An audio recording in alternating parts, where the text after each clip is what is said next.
What's the scariest real story you have? Story 1. When I was in college during finals week, my two best friends and I would meet up after a long night in the library to relax and go our separate ways for the night. They lived on campus while I lived off campus. I would pick them up in my car when I finished studying, and we'd park down in a large commuter parking lot overlooking a river and woods. It was about midnight, and we were doing the usual, hanging out and listening to music, when we noticed a local police officer driving around with a spotlight in this nearly empty parking lot. Paranoia set in, so we put everything away and waited in silence for him to leave. Eventually he left, and we continued on.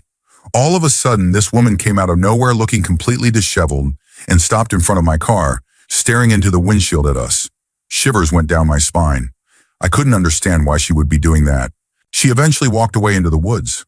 At that point, I was ready to leave, but the one friend out of the three of us who didn't see her directly was convinced we were just imagining things, so we continued to sit there.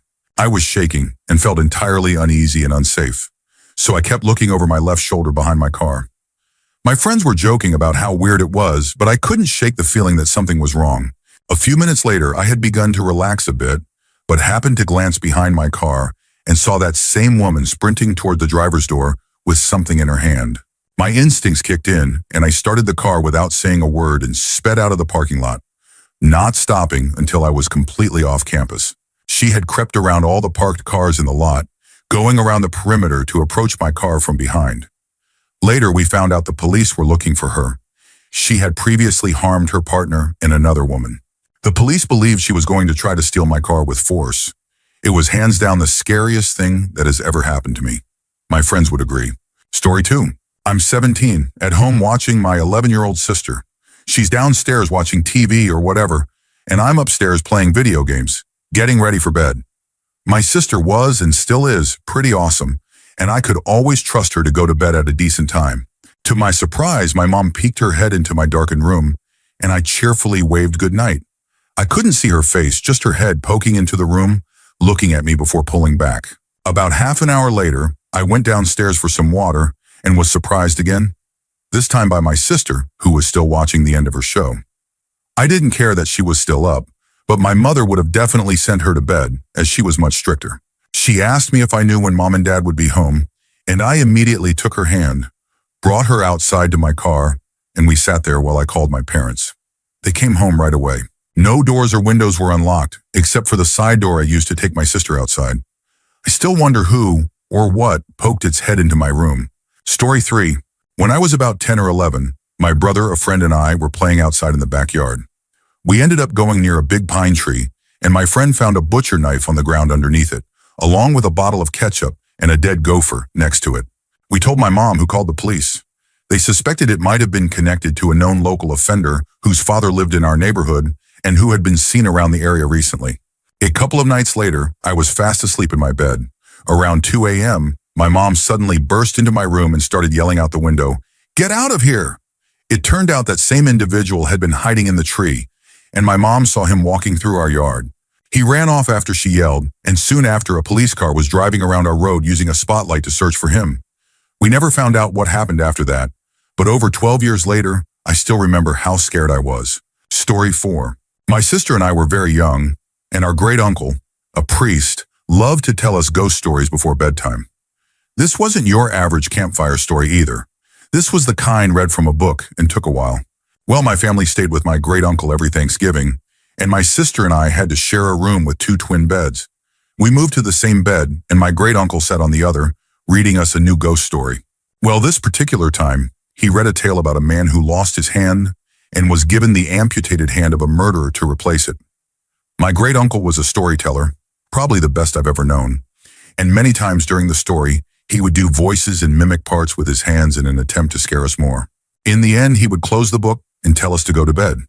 This time, he asked that we pray next to the bed we were both in, and as my sister and I knelt to pray, my mother reached out from under the bed and grabbed both of us. I had no idea she had been there the entire time. To this day, it is one of the most terrifying moments of my life, and they both retell this story at Thanksgiving every year. Story 5. This happened to a friend of mine, and she was so nonchalant about it after it happened. It was a summer night, had to be around 8 or 9 at night. It wasn't too late, and the sun was still setting. She was driving home and stopped at a traffic light that intersected with the highway. We live in a smallish town, so there were hardly any other cars out, and she was literally the only one at the light. Her car was in the lane closer to the left turn lane, one of those 5-lane streets. She was minding her own business, zoning out or whatever, and all of a sudden she hears the passenger door trying to be opened. She looks over and there's a clearly unstable man who had opened the door. So she grabs a drink from her cup holder and throws it at him. It was enough of a surprise to make him back up, and she quickly reached over to shut the door and lock it. He clumsily reached for the door again, and as she looked at his face, she knew he was completely out of it. By this time, the light had already turned green, and while he persisted, she quickly sped away from the intersection. Story 6. I was walking down the street with a friend during college. A woman was driving down the road, and a young girl passed us. She was about 7 or 8, walking a dog, and passed by some bushes that extended out into the street. This was near an old park that hadn't been maintained well. The woman driving didn't see the girl and hit her and the dog. They went in 2 different directions. The way they landed, it was obvious they were gone. One of them made a sickening crunch on impact, but I don't know if it was the girl or the dog. Then the woman got out of the car and started screaming and crying. She kept yelling that she couldn't go to jail and that she didn't see them. I tried to calm her down and told her she wouldn't be arrested because it was clearly an accident, while my friend called for help on her phone. This woman told me to step away from her, so I did because she was hysterical. Then she ran back to her car, removed her purse, and pulled out a gun. She turned it on herself and collapsed on the hood of the car. I was in shock. I had just witnessed 2 lives and an animal lost within seconds. After that, I felt completely numb. A therapist later told me she might have been under the influence, which could explain her reaction. I still think about that little girl and the dog all the time. She would have been around 21 now. Story 7. In 2006, I went to Germany with some friends. I'm from Italy. We had planned to camp in the Black Forest with a group from Germany, a group from Switzerland, and a group from Hungary. Pretty cool, right? Well, one night, some friends and I really had to use the bathroom, but we were terrified to leave our tent because, the Black Forest is pitch black. So we gathered some courage, left our tent, and went together to relieve ourselves. While we were doing the act, a friend and I heard a woman screaming in the distance. We started to panic. We didn't know what to do. What if it was a large animal coming for us? Then an older guy who was with us, I was 13 at the time, tried to calm us down and said it was probably just one animal chasing another, which can happen in a forest that size. So we went back to our tent, feeling okay. The camp was awesome, and we went back to Italy all happy, almost forgetting about that night. Well, a few weeks later, I was home reading online and got curious.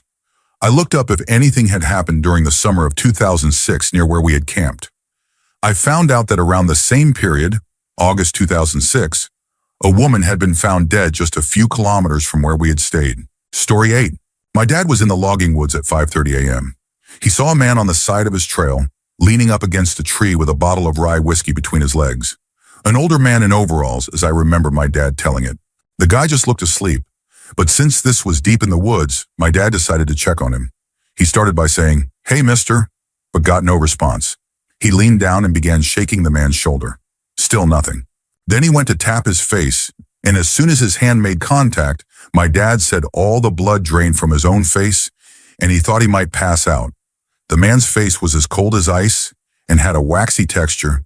He was very much gone, and my father was completely alone with him, miles deep in the fog-covered woods. Fun epilogue. My dad had a terrible time getting help. It was the 1970s, so there were no cell phones. He was deep in the woods in a predominantly black area in the South alone, and white. He knocked on house after house, but nobody wanted to hear from a random white man in a truck full of chainsaws at 6 a.m. I like to think a lot of people looked out their windows and just said, "Not today." Nope. Finally, a very cautious family opened the door. He asked to use the phone to call the police.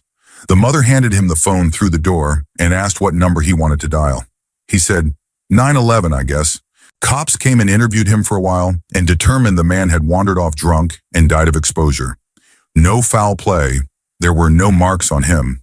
He was just sitting there, peacefully, with a bottle of rye. I suppose it's not blood-chilling, but it's the scariest thing I know that didn't turn out to be nothing. It really was a person who had passed away. Story 9. This happened when I was 18 years old.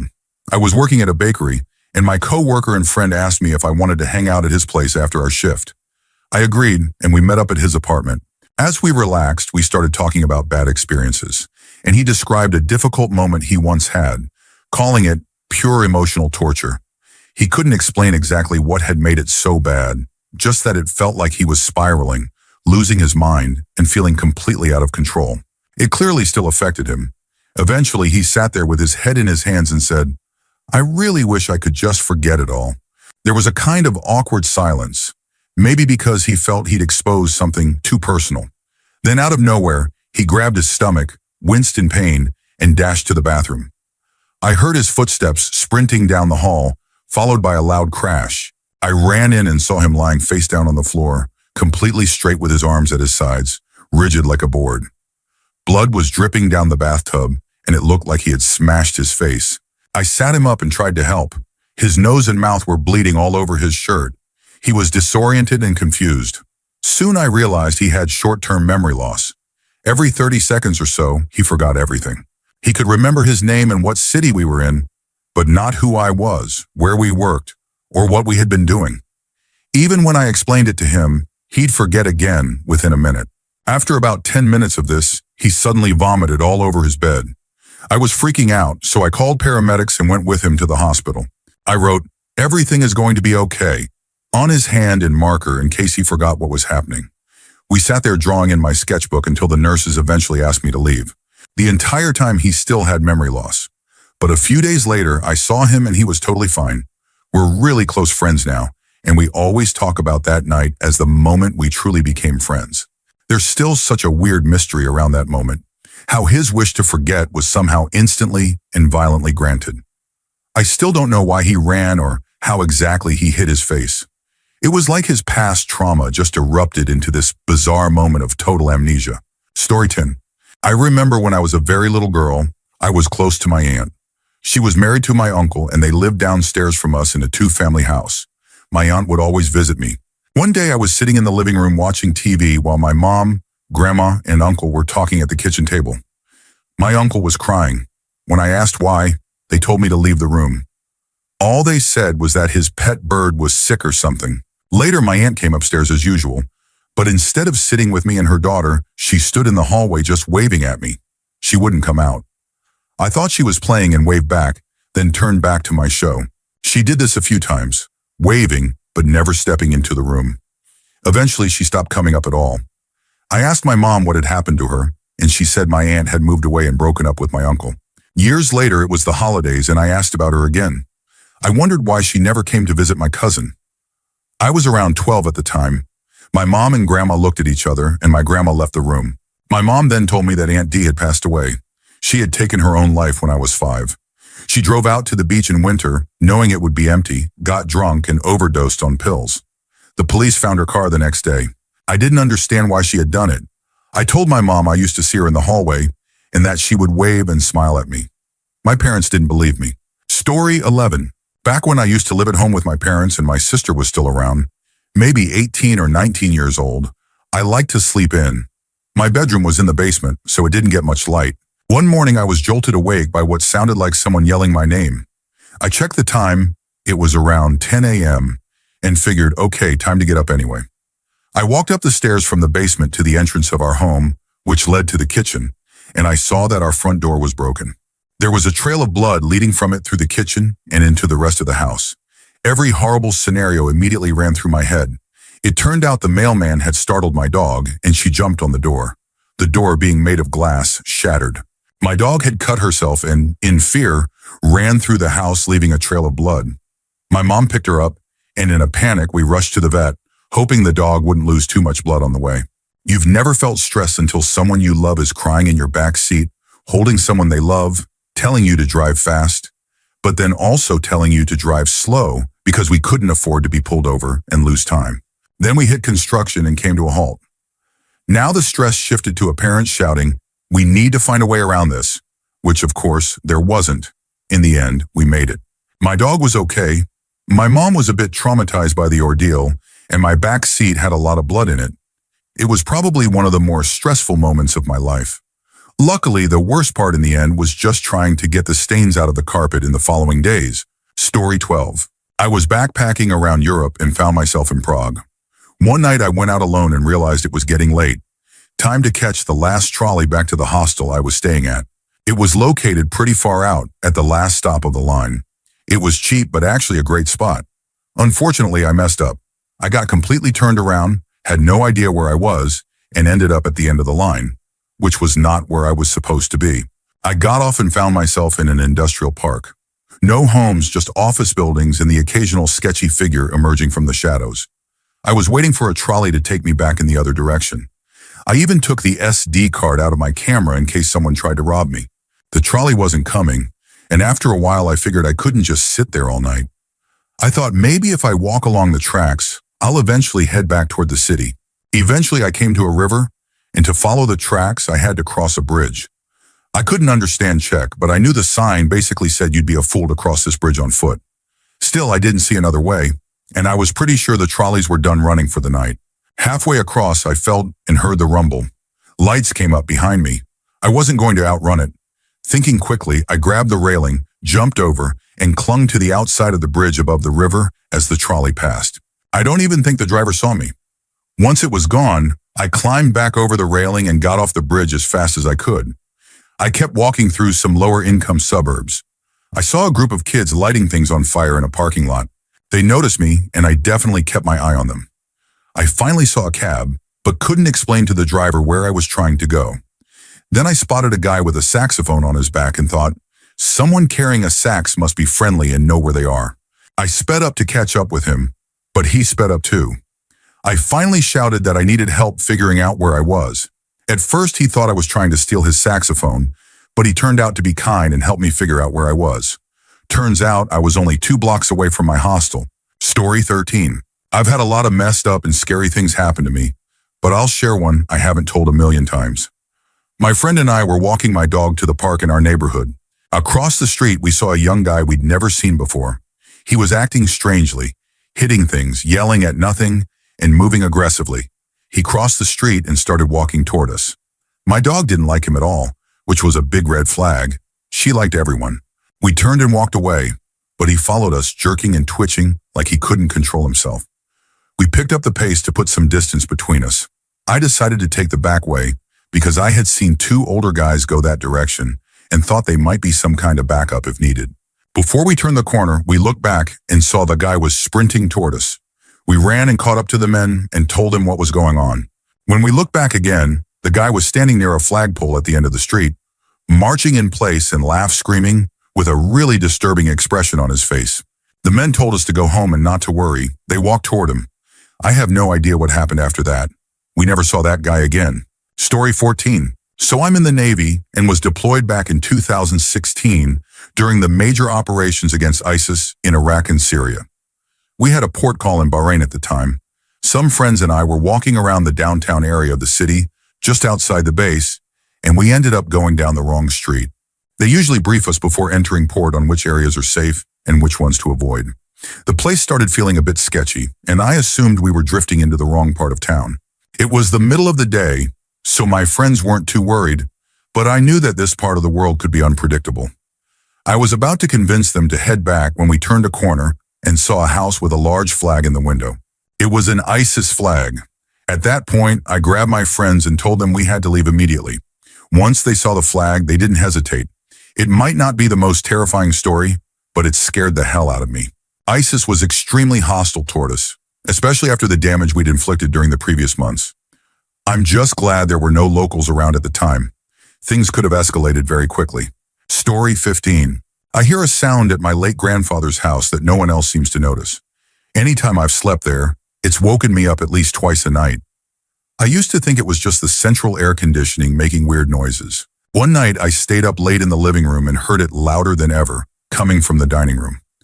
I actually jumped out of my seat because it was so loud. It constantly wakes me up. It's that intense. The best way I can describe it is like a large paperback book falling off a table and briefly bouncing on the floor. The first few times I heard it, I was half asleep and blamed it on my cat, even though the cat isn't even at that house. I'd stayed there before and never heard the sound until after my grandfather passed. I know where he died, and it's not exactly where the sound comes from. So at least there's that. It always comes from the dining room. The strange thing is, we rented the house out for 2 months and the renters never complained about it. My family has stayed there too and never mentioned hearing anything. It's very loud, and somehow I seem to be the only person who ever hears it. I still hope it's just the sump pump and I happen to be there when it goes off. But honestly, I really don't know. I've only stayed there a few days at a time, and it's woken me up every single night. Story 16. Back when I lived with my parents, I used to stay out late and usually got home around 2 a.m. One night, I got home and went straight to bed. An hour later, I was woken up by my dad, who was waking up my brother and me, asking us to back him up. I was super confused, grabbed my bat, and followed him to the front door. There was a woman outside, probably in her 20s, crying and banging on our door. Her voice was muffled, but we could just barely make out that someone was chasing her. I ran to check the other windows because my first thought was that it might be a setup to get us to open the door. I didn't see anyone else outside. My dad cracked open a nearby window and began asking her questions. My mom called the police. They told her that a girl matching that description had been reported missing for a few days. Around that same time, the woman started yelling that it was demons chasing her and that a shadow was trying to kill her. We kept talking to her until the cops arrived and took her home. We gave our statement and then went back to bed. Story 17. My wife leaves for work nearly an hour before I do, so she's usually gone before I even get up with the baby, about 1-year-old at the time. I heard her open the door and leave, followed by crashing sounds downstairs. I assumed she had come back in for something she forgot and maybe dropped something in the kitchen. Then, and this was strange, she came upstairs to look in on me and the baby, who were still asleep in bed. I was annoyed because my alarm wasn't set to go off for another 15 minutes, so I pretended to stay asleep. She did whatever she needed to do upstairs, then left again, making more noise on her way out. After my alarm finally went off, I got up to check if she had cleaned up whatever she dropped in the kitchen. That's when I realized that what she dropped in the kitchen wasn't her at all. A hero user, according to the police's theory, had smashed in our transom window, and the person I thought was my wife looking in on us was actually the intruder, realizing the house wasn't empty. I would have easily outweighed that person by over 100 pounds. If I had opened my eyes and seen a stranger staring at my baby instead of assuming it was my wife, I would have panicked and attacked. If they had a weapon, I might not be here today. If they didn't, I might have done something I'd never forget. Story 18. This was strange and filled my body with dread. I was sleeping and woke up in the middle of the night to the sound of my dog's collar jingling up and down the staircase. I disregarded it and put my head back down on the pillow, but I started to think, he's going so slowly up and down. Did he get hurt or need something? I sat up and heard the collar coming back up the stairs again. This time it went down the hallway to my parents' room, paused, then came down to my locked door. It stopped right in front. Okay, maybe he laid down. I stood up, and when I did, the tags on the collar began hitting my door at shoulder height, just like knock, knock, knock. I froze. My body was completely filled with dread. I even stopped breathing. After what felt like the longest 10 seconds of my life, the jingling slowly went down the stairs, step by step, then silence. I waited about 5 minutes to see if I heard anything else. My shaky feet and on-edge nerves brought me downstairs, and I checked the dog. No collar. I went to the kitchen table, where we leave it at night so it doesn't wake us, and it was exactly where we had left it. I convinced myself I was just imagining things, but the next morning, my parents came downstairs and asked, "Did we forget to take the collar off the dog?" He woke us up. That's why I'm still questioning what could have really happened. Story 19. The last week of July last year, I went to Ocean City, Maryland, with my boyfriend at the time. The first few nights were great. I got to see a longtime friend who lives there, and he was tagging along with us the night it happened. My boyfriend and my friend decided they wanted to get crab fries. I wasn't interested because I don't like Old Bay on fries. I'm sorry, don't hate me. So I sat on a bench and waited for them. I saw a family walk by, and their daughter was behind them. She looked upset and was texting rapidly, like she was in a heated argument. She had short, bleached white hair and really cool tattoos. That's what made her stand out to me. The tattoos. They were awesome. Anyway, my boyfriend and friend came back, and we ended up walking behind that family for a bit. We got distracted by some boardwalk performers and eventually lost sight of them. I didn't think much of it. Around 2 a.m., we were among the few people left on the boardwalk, other than some small groups of drunk teenagers smoking and shouting. That's when I saw her again. She was running toward the beach, crying. I wanted to go after her and see if she was okay, but my boyfriend advised me to just stay out of it. We went back to our hotel and fell asleep. Around 6 a.m., I woke up, rolled a joint, and quietly left the room. The hotel had a nice sitting area out front overlooking the ocean. I sat there for a few minutes when I saw her again. She was walking down the boardwalk, confused and scared, still crying. I had a weird gut feeling to follow her. I tucked the joint into my clutch and followed her from a distance. She looked nervous, constantly glancing left and right as if she was lost. I followed her to the 2nd Street beach ramp. Suddenly, she broke into a full sprint, crying hysterically. I don't know why, but I shouted, "Hey, wait! Do you need help?" I ran onto the beach and just stood there in shock. No one was there, but I could still hear soft sobbing nearby, to the right of me. I walked in that direction, and then I saw it. Where the sobbing had led me, there was an arm sticking out of the sand. It was her arm. I recognized the tattoos. I'll never forget them. The sobbing stopped, and suddenly the ambient sounds of the beach returned. I hadn't noticed until then, but while I was following her and hearing the crying, everything else had been completely silent.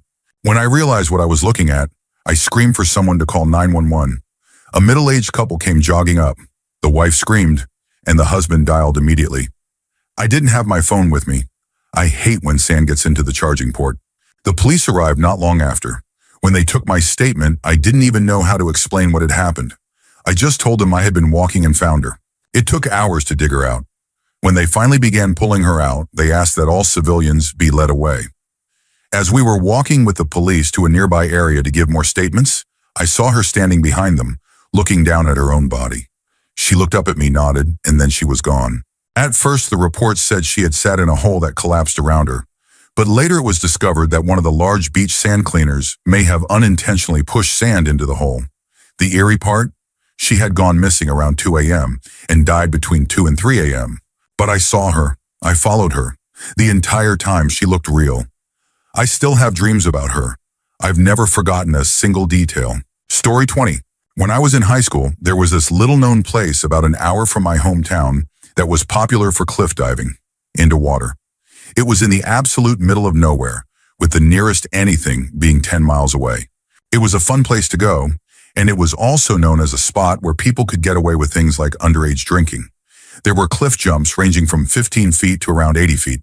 One of the cliffs, referred to as the tabletop, was about a 40 to 50 foot drop, depending on the water level. This particular cliff had rocks directly beneath it, so you had to jump outward to clear them. If you jumped straight down, you'd hit the rocks.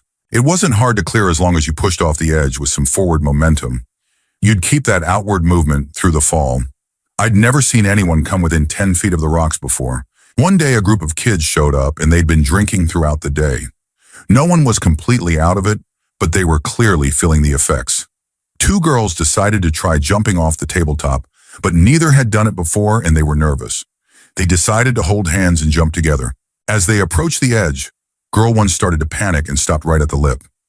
Girl 2 tried to slow down since her friend wasn't going, but she couldn't stop in time and ended up teetering over the edge, without any forward momentum. Halfway down, there was a section of the cliff that jutted out slightly, like a belly. She hit that, which slowed her fall a bit, but caused her body to flatten out instead of staying vertical. She hit the edge of the rocks and then rolled into the water. I had seen it all from a cliff about 30 feet across the water. Her body floated to the surface and blood began spreading around her. Multiple people jumped in to help, including me. Others got to her first and pulled her to the shore. She had a large gash on the side of her head, cuts on her elbows, and was unresponsive for about 90 seconds. It felt like forever. I ran roughly half a mile just to get enough cell service to call an ambulance. It took about 20 to 30 minutes for help to arrive because of how remote the area was. In the end, she ended up with cuts, soreness, and a severe concussion. She's perfectly fine now, but that was about 8 years ago. It was terrifying. As a high schooler, I truly thought I had just watched someone fall to their death. I still have nightmares about it every now and then. She was incredibly lucky. Story 21. When I was younger, I was almost abducted by an older man. I had errands to run, so I was out when it was already pretty dark due to winter. As I was walking, this man stopped me and tried to strike up a conversation. He claimed I had done something that I hadn't, and then tried to take me by the hand and pull me somewhere away from the street. Me, being a bit bold, told him, politely but firmly, to back off and broke free from his grip. I noticed some people walking nearby and shouted to them. Luckily, he got the message and backed off, never to be seen again. I was probably very close to becoming someone who was never seen again too. At the time, it didn't feel that scary, but looking back now, it's disturbing how easily someone can just disappear. The other experience is more mild. My friend and I decided to try contacting spirits in my basement. He was preparing the setup, candles, a needle, and a makeshift Ouija board, while I was holding his phone to use as a flashlight. Out of nowhere, the phone died, leaving us in complete darkness. We hadn't even started yet. Apparently, the battery just dropped with no warning, because when he plugged it in later at home, it worked fine. Moral of the story, don't mess with spirits. They'll drain your battery. Story 22. Probably not the scariest thing on here, but this happened to me yesterday, and I'm still pretty shaken up about it. I was leaving my significant other's apartment around 11 p.m. People leave their trash cans out overnight for maintenance to collect, so as I was walking down the hall, there were trash cans and some trash just sitting out like usual. I passed one and did a double take because sitting next to the trash can was a pile of odds and ends, including a big glass jar that I immediately thought would be perfect for storing things. I assumed someone had put it out for trash. I picked it up and entered the stairwell. Suddenly, the door slammed open behind me. A guy, some man in his 20s with really long brown hair, was screaming at me for stealing his stuff.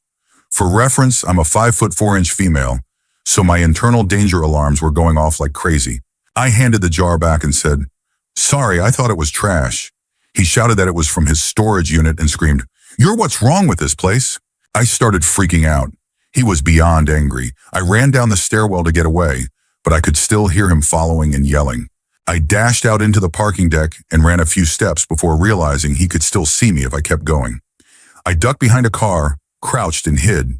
I heard the door slam open again, and he was still screaming, "Thief! You're the problem here!"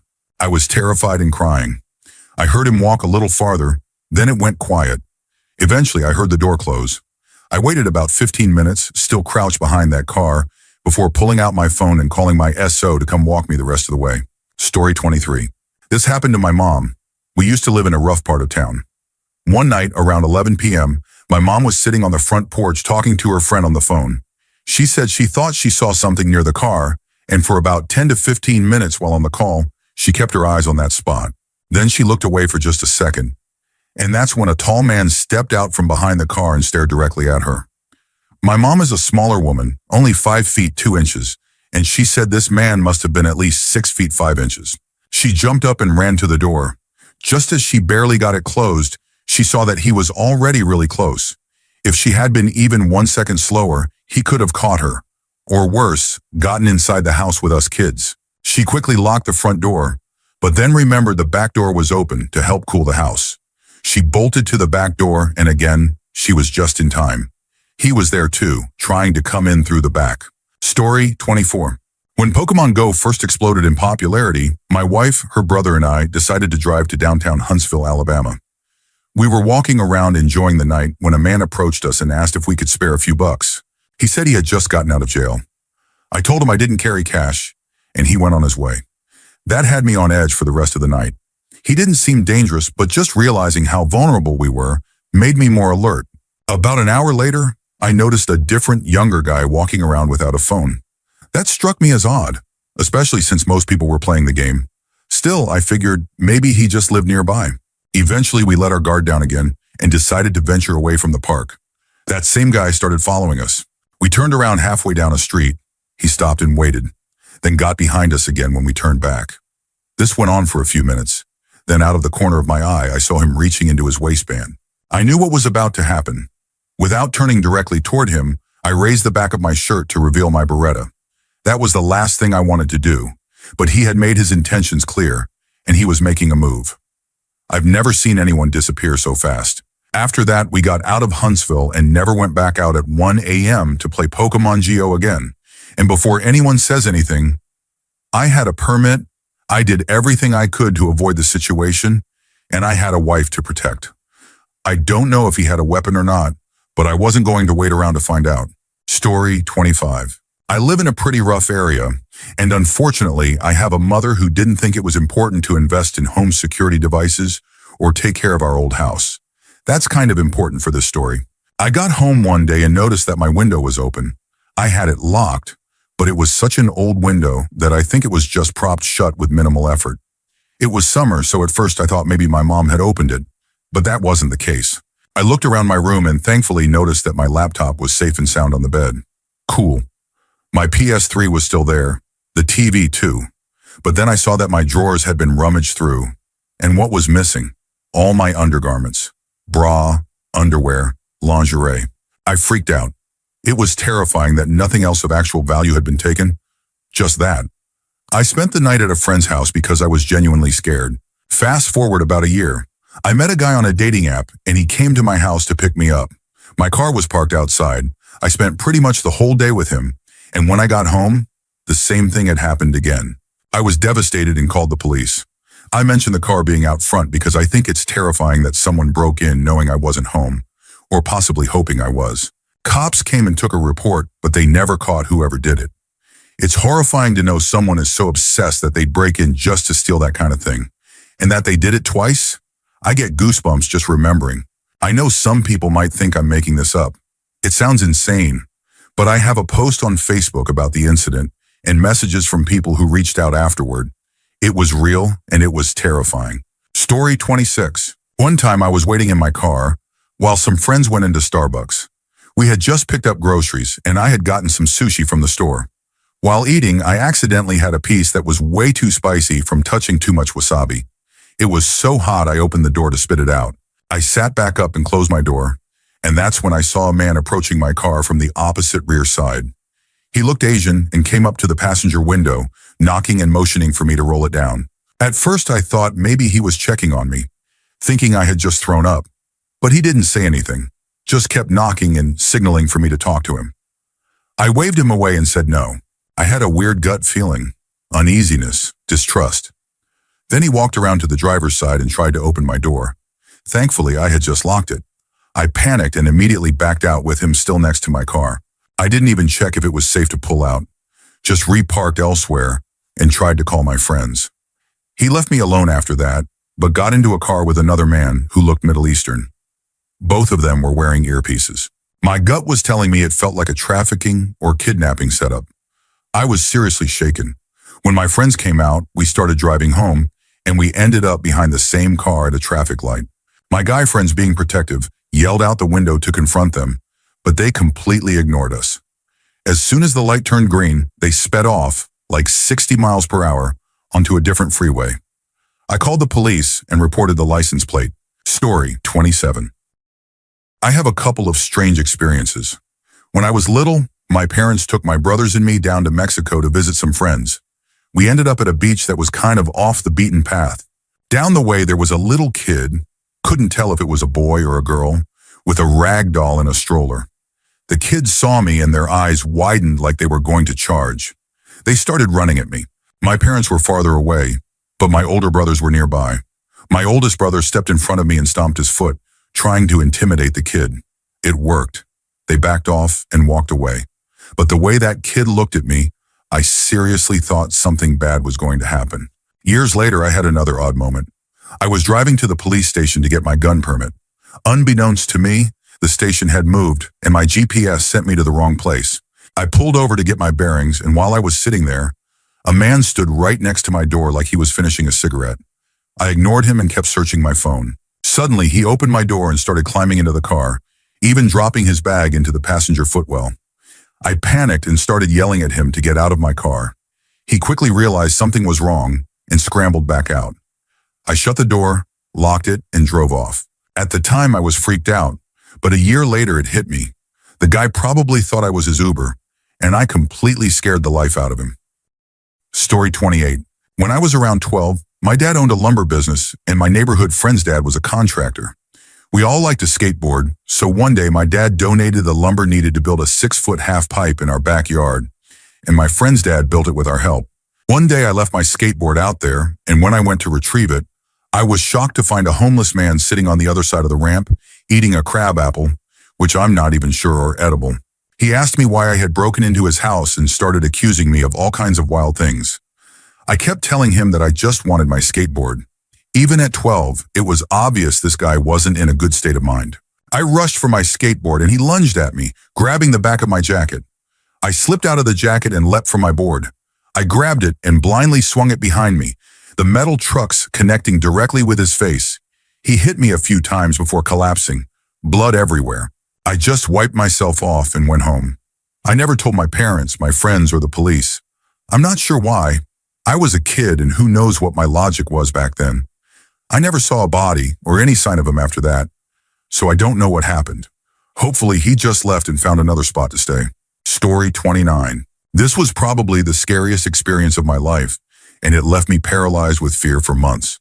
It happened about 11 years ago when I was around 12. We were living in an apartment building in a small city called Sakaka in Saudi Arabia. Every afternoon around 2, my dad would pick me and my mom up from school. She was a teacher. After we got home, I would go get bread, cubs, from a nearby store. In the summer, at that time of day, the temperature would reach around 50 degrees Celsius, and the streets were completely deserted except for maybe a car or two. I went to the store and was heading back home when I saw a small red Jeep parked just outside our apartment entrance. I didn't think much of it and went inside to take the stairs. Our flat was on the first floor. Inside the lobby was a large man, probably in his late 20s, wearing a vest and lounge pants. He was standing near the electricity board. He was heavy, had short hair and a mustache, and smelled strongly of tobacco. I started climbing the stairs and he looked at me and said, "Salam." I responded politely. Then he moved toward me and asked if I was Hindi. I said yes. Then he said something I didn't quite understand, but it sounded like he was offering me money. I told him I already had money. Then he said more clearly, "I want to give you money," and placed his hand on mine on the stair railing. That moment triggered something in me. I pulled my hand back and quickly started jogging up the stairs. About 10 steps up, I turned and saw him running after me, 2 stairs at a time. I tripped, fell, and screamed, "Mom!" as loud as I could while scrambling up the rest of the steps. When I looked back, expecting to be grabbed, I saw him fleeing back down the stairs, panicked by my scream. I ran to our flat and just then my dad burst out with an iron rod in hand, yelling. I ran to him and shouted, "A man tried to grab me." I wasn't crying, but I was shaking like crazy. My legs gave out and I fell to the ground. My dad picked me up and took me back upstairs. I didn't eat dinner that night. I just went to bed, terrified. I woke up sweating and scared. I went to the kitchen, took a small knife from the drawer, and kept it in my pocket. I didn't go out alone for 2 months. I never told my parents what the man really wanted, but I think they knew it wasn't just a random encounter. They stopped asking me to get groceries and didn't pressure me when my school grades dropped. For months, I kept an eye out for a small red Jeep. I always had the knife on me, ready to defend myself. That's how scared I was. I was willing to fight for my life, even in a country where serious consequences follow such actions. We eventually moved back to our home country. Life might not be easy here, but at least I feel safer. Story 30. About a year and a half ago, I was walking home from the library around 2:30 a.m. after a late-night study session. I was completely exhausted from a marathon of studying and wanted nothing more than to get home and fall asleep. Normally, I'd be terrified of walking alone that late at night. As a woman, I'm always cautious. But I decided to take a shortcut through a sketchy area. As I was walking through, a homeless man suddenly began chasing me. He cornered me near an old building and pulled out a knife. He was screaming things like, "You stupid, I'm going to kill you. I'm going to murder you," getting closer and closer. I was paralyzed with fear. It's hard to describe what it felt like. I was frozen. The only things I can clearly remember are his greasy blonde hair and the panicked thoughts racing through my mind. Maybe if I give him my wallet, he'll leave. But wait, how will I write my exam tomorrow without my ID? Maybe I can ask him to keep my student card. I was extremely lucky. A group of 3 guys happened to walk by. 2 of them threw him to the ground and called the police, and the third one walked me home to make sure I got there safely. My roommate let me sleep in her bed with her that night because I couldn't stop shaking. To this day, I never walk through that area anymore. Ever. Story 31. Let's set the scene. It's summer, early 2000s. I was around 10 or 12 years old. My best friend, who lived next door for most of my childhood, told me she knew a cool place with lots of cats. Being an animal lover, I was excited. It was just a short walk down the main road we both lived on. The house we visited looked pretty normal. Small, white, with black shingles. But I didn't know the people who lived there. I was a shy and cautious kid. My mom always warned me that strangers don't always have good intentions. We met a woman who looked like she was in her 50s or 60s. She took us behind the house to an old shed. For reference, my house was about 30 yards from the road. Hers was about 100 yards, and the shed was another 30 yards behind that. Even at that age, I was uneasy. Something felt off. When she opened the shed, cats of all ages scattered like rats. At first, it seemed magical. I started to feel more relaxed. We played with the cats, but most of them looked sick, pus around their eyes and noses. They were feral outdoor cats. There was even a dead kitten. She picked it up, said something like, "Oh no, I like that one," and threw it in the trash. About 20 minutes later, I started feeling uneasy again. I felt bad for the cats, but I wanted to go home. Then her husband came out from the back of the house. He looked like he was also in his 50s or 60s, clean-shaven, wearing a white shirt with black suspenders. He said, "Ooh boy, sure is a scorcher. You girls want to come down and have a popsicle?" My friend, being kind of naive, ran up toward the house. I followed, mostly to stop her. She walked into the house, but I stopped at the doorway. He was trying to lead us into the basement. Every instinct I had told me this was a very bad idea. I grabbed her arm tightly and didn't let go. "You know, my mom is probably worried. We didn't tell her where we were going." "We should go," I said, pulling her away. She was really mad at me. I gave her a popsicle from our own freezer when we got back and told my mom everything. She forbade us from ever going over there again. Fast forward 6 years. We heard that the same man who tried to lure us into his basement had taken a young boy and committed a horrible crime. I don't know if that was what he had in mind for us, but I will never forget the feeling of looking down those basement stairs and knowing it was a trap. Story 32. I was 18, in the Navy, and away from my parents for the first time. I often planned the night's activities. We went out about 6 or 7 nights a week. There were times when some of us were still drunk on the parade deck the next day. After a couple of months of this, I was pretty worn out but still went out anyway. We always stuck together and went to our usual bar, which had become our favorite hangout spot. I had 3 drinks. By the second, I had gotten separated from my group. 2 guys started hanging out with me. I was feeling fuzzy. I tried to find my friends, but they blocked me from leaving and gave me another drink. The next thing I knew, I was in a car. They were driving for a long time, talking about partying. We arrived at a house with wood floors and a fireplace. One of the guys seemed to be the leader and was loud and aggressive. The other was quiet and seemed more subdued. He laid me on the couch, which was weirdly the only furniture in the room. I think I fell asleep. Then I heard the loud one saying, "Get her up to do some lines." I've never done drugs. I said, "No, I don't do that." He replied, "Fine, whatever." Things got fuzzy again. Then I heard him say, "Take her pants off. We're going to do her." The quiet guy came over and started undoing my pants. Through the haze, I kept my eyes shut and said as loudly as I could, "I'm on my period. You can't do this. Are you trying to hurt me?" The loud one exploded. "Are you kidding me? We went through all this, spent money, and now you say that? Get her out of here before I lose it." Somehow I was walking, even though I couldn't feel my legs. The quiet one asked, "Where do you live?" I said, "The base." He looked shocked. "What? Like the Navy base?" I said yes. He said, "Oh no. I'm so sorry. Don't worry about him. Nothing happened." I was slowly coming out of the fog, realizing the danger I was in. I pretended not to remember much. I said, "Thanks for the ride back from the bar," as if nothing had happened. He calmed down and drove me 30 minutes to the base. "You have to show ID to get in." We were waved through. He kept apologizing and begged me not to say anything. Then he left. I told my group what happened. I was furious they left me alone. I never went out with them again.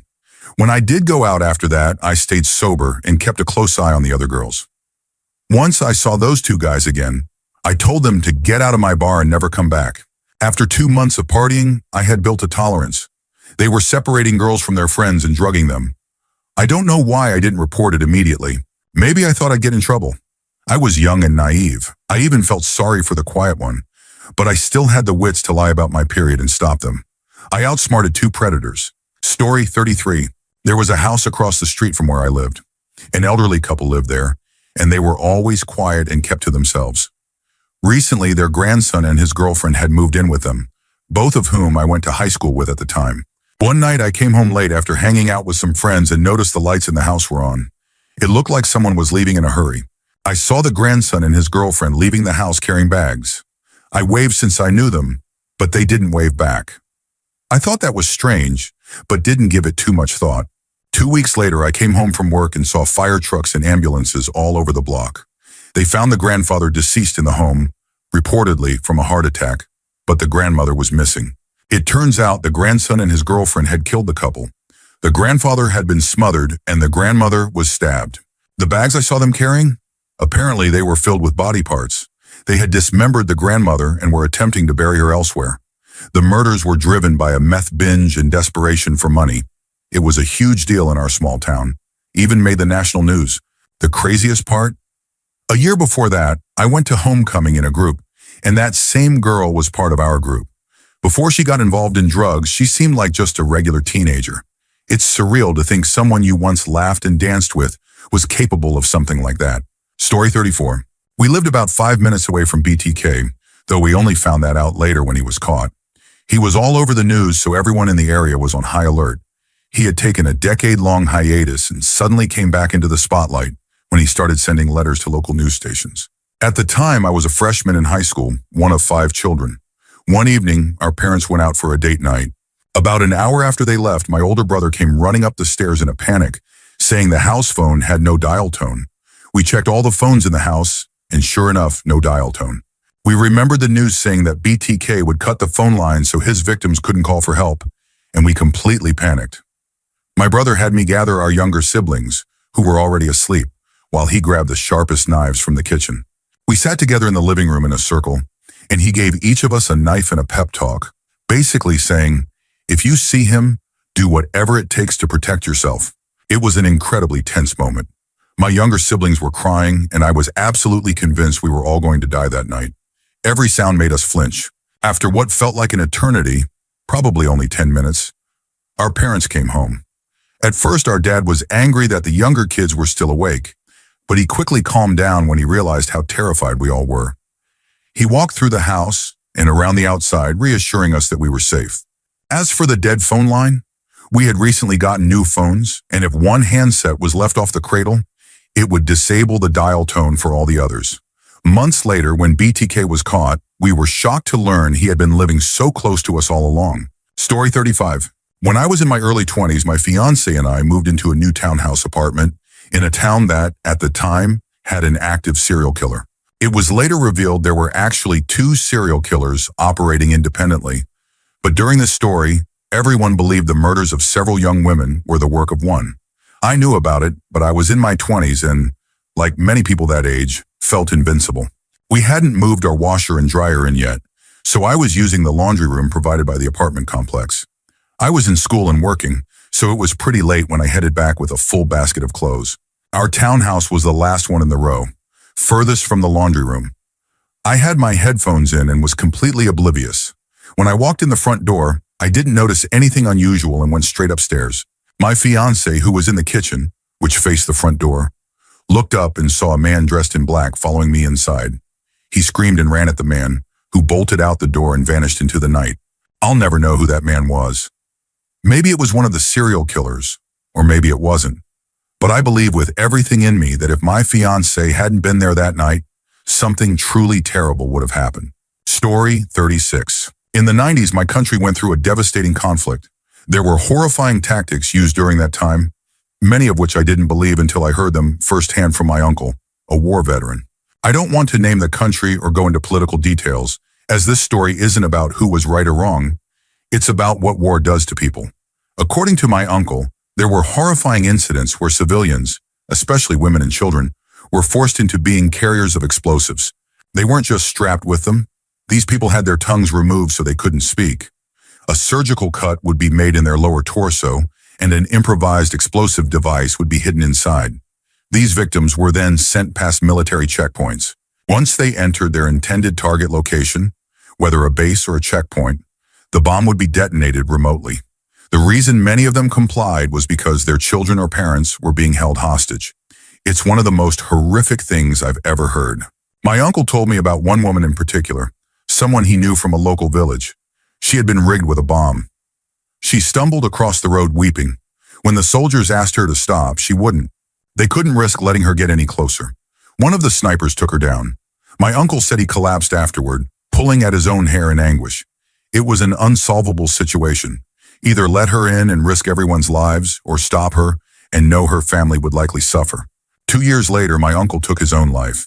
He had told us many stories, but that one stayed with me the most. I believe him. He was honest, and he carried the weight of everything he had witnessed until the end. Story 37. When I was a kid, our kitchen window gave a clear view of the entire kitchen, with the sink facing away from it. The window was on the side of our house, about 15 feet from the neighbors. My mom always left this window unlocked, and the blinds were always open. It bothered me for some reason. I just felt like a neighbor or some random person could easily look in or climb in. Our house had been burglarized a year earlier by some neighborhood kids. They had come in through the garage, but this window still felt like an easy access point. So I'd always close and lock it and shut the blinds. I'd complain to my mom about it, but she always brushed me off like it was no big deal. One night, I was at a school dance, and my friend's mom offered to drop me off at home. As we pulled up, we stopped in a position where I could clearly see the area outside the kitchen window. Crouched low in dark clothes was a person peering in. My immediate reaction was to jump out of the car and sprint toward them. They must have heard the car door open because they bolted down the dark alley behind the house. I was yelling, running after them, but they got away. I went inside, and there was my mom at the sink, washing dishes, completely unaware that someone had just been a few feet away, watching her through the open window. I calmly walked over, closed the blinds, locked the window, and told her never to open it again at night.